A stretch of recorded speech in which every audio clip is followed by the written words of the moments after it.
السلام علیکم سامعین، 27 رجب المرجب اور 8 فروری ہے۔ خبر کا عنوان ہے 32 حفاظ کرام کا کلام پاک مکمل۔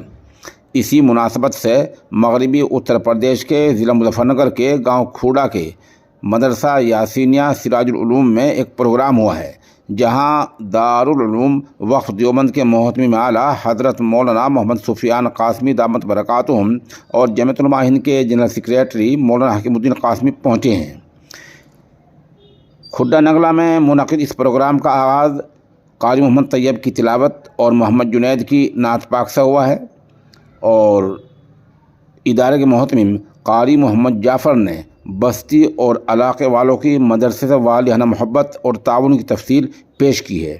مولانا سفیان کی آمد پر یہاں حضرت کا والہانہ استقبال ہوا ہے۔ آپ کو بتا دیں کہ حضرت نے ان طلبہ کا آخری سبق سنا اور دعا کرائی، اور چند کلمات بھی آپ نے فرمائے۔ مولانا سفیان قاسمی نے کہا، قیامت کے دن والدین اپنے حافظ شدہ بیٹے پر فخر کریں گے۔ انہوں نے کہا، مدارس اسلامیہ کا فیض صرف مدرسے کی چار دیواری ہی کے اندر نہیں رہتا، بلکہ آس پاس میں بھی اس کا فیض خوب پھیلتا ہے۔ انہوں نے قرآن و حدیث کا خلاصہ 3 الفاظ میں سمجھایا: اللہ کی عبادت، اطاعت رسول، خدمت خلق۔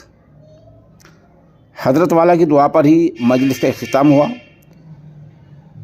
ادارے کے محتمم مولانا قاری محمد جعفر صاحب نے قرب و جوار سے آئے تمام ائمہ حضرات اور مہمان اعظام کا تہ دل سے شکریہ ادا کیا۔ ادھر جمعیت علماء ہند کے جنرل سیکریٹری مولانا حکیم الدین قاسمی نے مدارس کی اہمیت پر اور مکاتب کی اہمیت پر تفصیلی روشنی ڈالی۔ پروگرام میں شامل ہونے والے حضرات قاری محمد جعفر، مفتی محمد مدثر، مفتی محمد عثمان، مفتی محمد نوشاد، مفتی محمد عرفان، مولانا محمد صداقت، مولانا عبد الصمد، قاضی عبدالرب، قاضی محمد طیب، قاضی محمد شہزاد، قاضی محمد انتظار، قاضی محمد سلمان، قاضی محمد صابر، قاضی محمد شمشاد، قاضی عارف، قاضی محمد ساجد، قاضی محمد عابد، قاضی محمد نعیم، قاضی محمد اعظم، ماسٹر محمد عمر اور اس طرح بھائی سرتاج وغیرہ یہاں شامل رہے ہیں۔ موقع کی چند تصاویر بھی ساتھ ساتھ پیش خدمت ہیں۔